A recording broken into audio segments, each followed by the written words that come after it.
성도님들 안녕하십니까? 오늘도 말씀 나누는 시간 교가 방송에 함께 하신 여러분들을 진심으로 환영합니다. 이제 함께 기도드리고 이 시간을 시작하겠습니다. 하늘에 계신 아버지 하나님, 저에게 새로운 날 새 아침을 주셔서 감사드립니다. 저희들이 이렇게 하나님의 말씀 앞에 겸손히 우리의 마음을 조아리고 또 주님의 말씀을 통하여 교훈을 얻고자 하오니 이 시간 우리와 함께 하시고 말씀 속에서 말씀하시는 주님을 만나는 경험이 있도록 인도하여 주옵소서. 주님, 성령께서 우리의 심령에 밝은 빛으로 조명하여 주옵기를 예수님의 이름으로 간절히 기도드립니다. 아멘. 오늘 월요일 소지의 제목은 원형극장에서의 폭동입니다. 제목이 좀 험합니다. 하지만 이 내용은 바울과 에베소 교인과의 관계를 잘 설명해주는 그런 배경이 되겠습니다. 이 사건은 사도행전 19장 21절부터 20장 1절에 자세히 기록되어 있습니다. 본문이 좀 길어서 저희가 다 읽기 어려우니까 간단히 줄여서 이야기하면서 몇 구절만 저희들이 봉독을 하도록 하겠습니다. 당시에 대단히 화려한 도시 문명을 자랑하던 에베소에서 바울이 증거하던 그 복음의 여파는 도시의 중심이었던 아르테미스 여신 숭배에 영향을 미치는 그런 상황이었습니다. 당시에 아르테미스 여신상을 은으로 만들어 팔고 있던 그런 사람들이 있었는데 이들의 상권이 타격을 입은 것입니다. 복음이 아시아 지역에 폭발적으로 팽창해가는 멋진 상황을 우리가 이렇게 엿볼 수 있습니다. 바울이 소개한 복음 안에서는 사람이 만든 것은 신이 아니다라고 가르쳤기 때문에 많은 사람들의 호응이 있었던 것 같습니다. 이러다 자신들의 생계에 위협이 되겠다 하고 느낀 은세공업자들, 이 은장색들이 폭동을 일으킨 것이죠. 그 중에 주동 세력은 데메드리오라고 하는 상인이었고 그가 선동을 해서 온 에베소 시내가 떠들썩하게 되었습니다. 그들은 이렇게 주장합니다. 우리의 이 영업이 천하게 여길 위험이 있을 뿐 아니라 큰 여신 아데미의 신전도 무시당하게 되고 온 아시아와 천하가 위하는 그의 위엄도 떨어질까 하노라. 아르테미스 신전은 아주 웅장하게 지어진 건축물이었습니다. 이 건축물은 18m 높이의 127개의 기둥으로 이루어져 있었는데 각 기둥들은 파로스 섬에서 가져온 순백의 흠없는 대리석으로 만들어져 있었습니다. 이 기둥들 중에 36개는 조각을 새기고 그리고 금으로 덮여 있어서 고대 세계 7대 불가사의 중 하나로 그렇게 불립니다. 그만큼 그들에게 있어서 이 신전은 자랑거리였습니다. 당시 복음이 폭발적으로 팽창했다고는 하지만 사실 대다수의 에베소 사람들은 여전히 아데미 숭배를 따르고 있었던 것이 분명합니다. 온 성이 떠들썩할 정도로 큰 소동이 일어났을 때 크도다 아데미어를 외치는 군중들이 그 2만 5천 명이나 모일 수 있는 이 대규모 극장으로 몰려갔다고 하는 것에서 그것을 확인할 수가 있는 것입니다. 여전히 그들은 다수였습니다. 그들은 자신의 권익을 위해서라면 선동도 폭동도 사용할 수 있는 그런 기득권을 가지고 있었습니다. 은장색 데메드리오가 선동하는 말을 우리가 살펴보면 그들이 당시에 느꼈을 법한 위기감을 우리가 엿볼 수 있습니다. 데메드리오는 그들의 산업이 위기에 처했다고 말하지 않습니다. 자신들의 영업이 천해질 위험이 있다고 말하는 것입니다. 그는 분명히 이 문제를 좀 더 심각한 문제로 제기하기를 원했을 것입니다. 그래서 그는 이것을 업계 영업 문제로 접근하지 않고 더 위협적인 것, 그 도시의 종교 문화에 자존심이 걸린 그런 문제로 이제 그 문제를 비화시키고 있는 것입니다.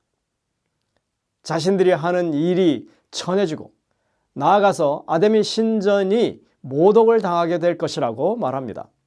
봐라, 이들이 전하는 바가 온 아시아로 퍼져나가고 있는데 모든 지역에서 이 위대한 아데미 여신의 위엄이 추락하게 될 것이 뻔하다, 이렇게 선동한 것입니다. 대중들은 흥분했고 이제 바울의 동료인 가이오와 아리스토다고 두 사람을 사로잡아서 에베소 그 대규모 극장으로 몰려 들어갔습니다. 무슨 일이 일어날지 모르는 정말 급박한 그런 상황이 펼쳐지게 됩니다. 바울도 소식을 접하고 극장으로 달려가라 했지만 교인들이 극구 말립니다. 그리고 그곳에 이 관리들 중에 바울과 친분이 있는 사람들도 사람들을 보내서 절대로 극장에 들어가지 말라고 그렇게 당부합니다. 한편 극장으로 몰려간 사람들은 소동에 따라오긴 했지만 각기 주장하는 것들이 달랐습니다. 그리고 그 가운데 절반이 넘는 사람들은 정말 우습지만 영문도 모른 채 군중 심리에 의해서 따라왔던 그런 사람들이라고 성경은 기록하고 있습니다. 사람들이 외쳐 어떤 이는 이런 말을 어떤 이는 저런 말을 하니 모인 무리가 분란하여 태반이나 어찌하여 모였는지 알지 못하더라. 이 와중에 유대인들은 알렉산더라고 하는 사람을 내세워서 유대인들은 바울이 가르치는 그 교와 관계가 없다고 하는 것을 변명하고자 했던 것으로 보입니다. 우상 숭배자들 입장에서 보자면 바울이 유대인 출신이기 때문에 유대인 커뮤니티와 별반 차이가 없다고 분명히 생각했을 것이 분명합니다.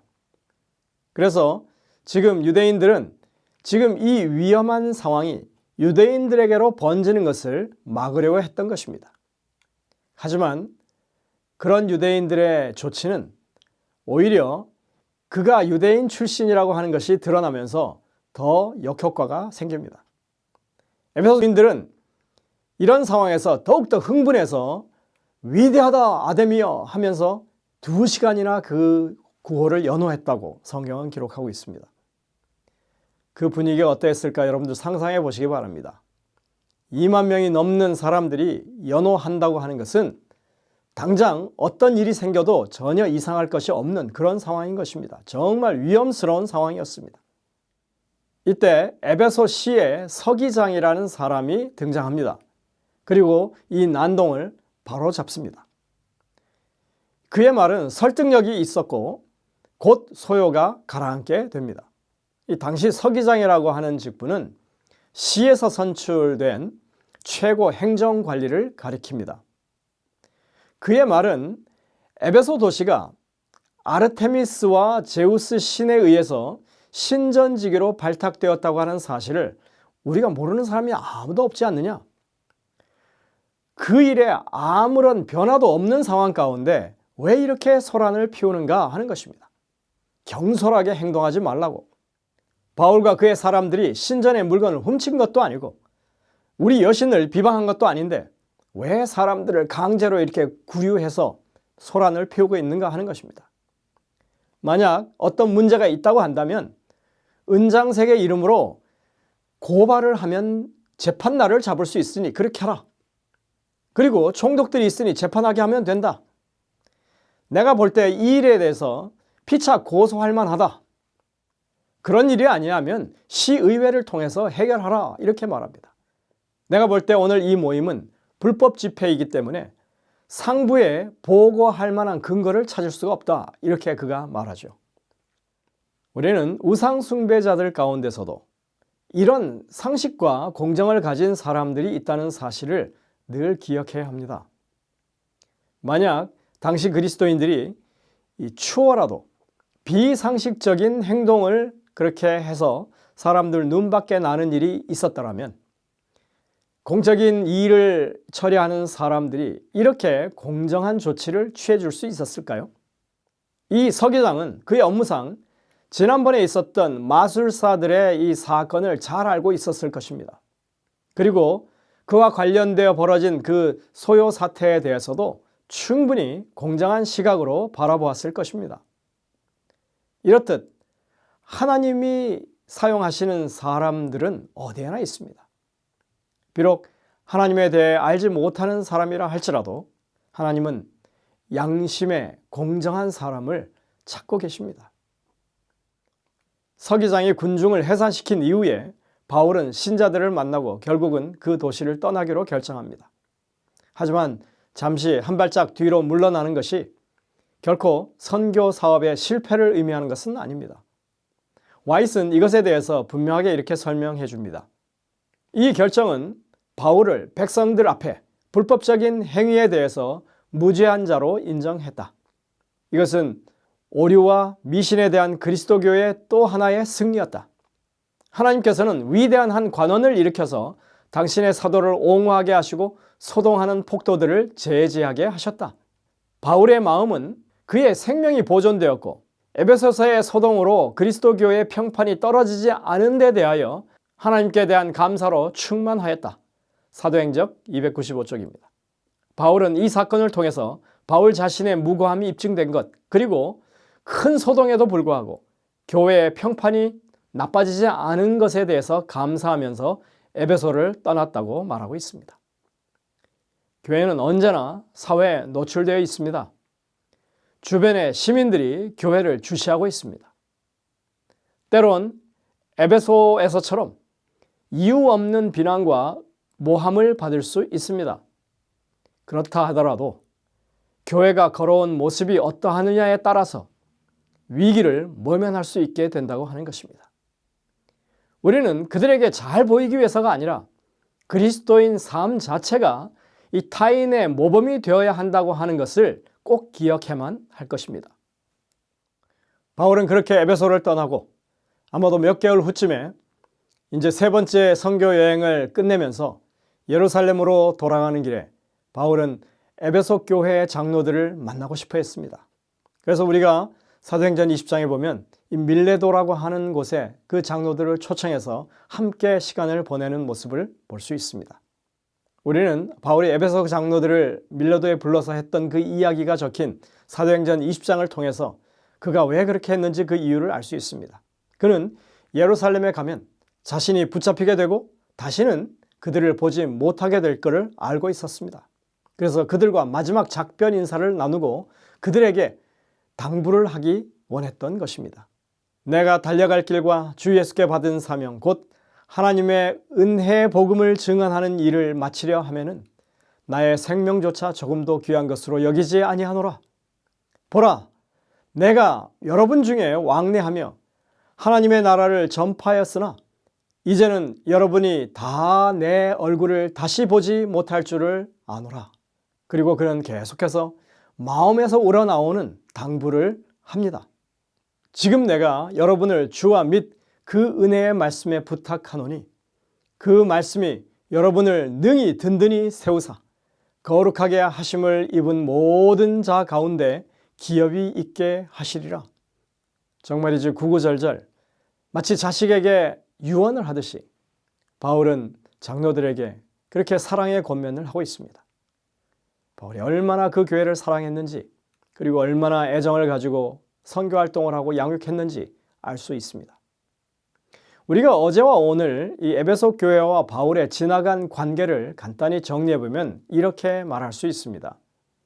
바울이 에베소에 첫 발을 들여놓은 것은 AD 52년입니다. 그가 2차 선교 여행을 하던 중에 그렇게 첫 방문을 하죠. 그리고는 곧 오겠다고 약속을 하고 이듬해에 이제 3차 여행 중에 와서 3년을 그가 그곳에서 사역을 하게 됩니다. 그때가 AD 53년부터 56년으로 추산할 수 있습니다. 그리고 바울이 에베소에 체류하는 동안 고린도 전서를 기록한 것으로 우리는 생각할 수 있습니다. 그리고 우리가 오늘 배운 것처럼 바울은 56년 어느 날 이렇게 원형극장에서의 그런 폭동을 경험하고 그것을 떠나게 되고 AD 57년 이듬해에 밀레도에서 바울이 예루살렘으로 돌아가는 길에 이제 마지막으로 에베소의 장로들을 만나 권면하는 일을 우리가 생각할 수 있습니다. 그리고 바울은 사로잡히게 되었고 로마의 감옥으로 이송된 뒤에 그로부터 5년이 지나서야 바울은 감옥에서 에베소 교인들을 향한 사랑의 편지를 쓰고 있는 것으로 우리가 생각할 수 있습니다. 그것이 62년경입니다. 여러분들 이렇게 연대순으로 정리된 이 바울과 에베소 교회와의 관계를 보시면서 어떤 생각이 드셨습니까? 에베소서야말로 바울의 애정이 담긴 사랑의 편지라고 하는 것입니다. 그리고 이 에베소서야말로 그가 밀레도에서 장로들을 만나서 당부하고자 했던 그 말씀들의 완결판이라고 해도 과언이 아니라는 생각이 들지요. 우리가 앞으로 이 에베소서를 연구하면서 우리는 정말 교회를 염려하고 사랑해서 하는 그 권면 가운데 오늘날 교회를 향한 하나님의 뜻이 무엇인지 그 사랑의 음성을 들을 수 있는 기회라고 생각이 됩니다. 여러분들 이번에 정말 이 말씀들을 통해서 교회가 큰 유익이 되는 그런 기회가 되시기를 간절히 바랍니다. 기도하시겠습니다. 하늘에 계신 아버지 하나님, 교회를 위하여 사역하는 사역자와 교회와의 관계가 이렇게 아름다운 사랑의 관계로 맺어질 수 있다고 하는 것이 얼마나 좋은 모본인지 모르겠습니다. 그러한 사랑의 관계가 이 마지막 시대에 하나님의 교회들 안에서 분명하게 맺어질 수 있도록 주의 성령께서 역사하시고 우리의 모두의 심령 가운데 하나님의 지도하심이 함께하여 주옵기를 예수님의 이름으로 간절히 기도드립니다.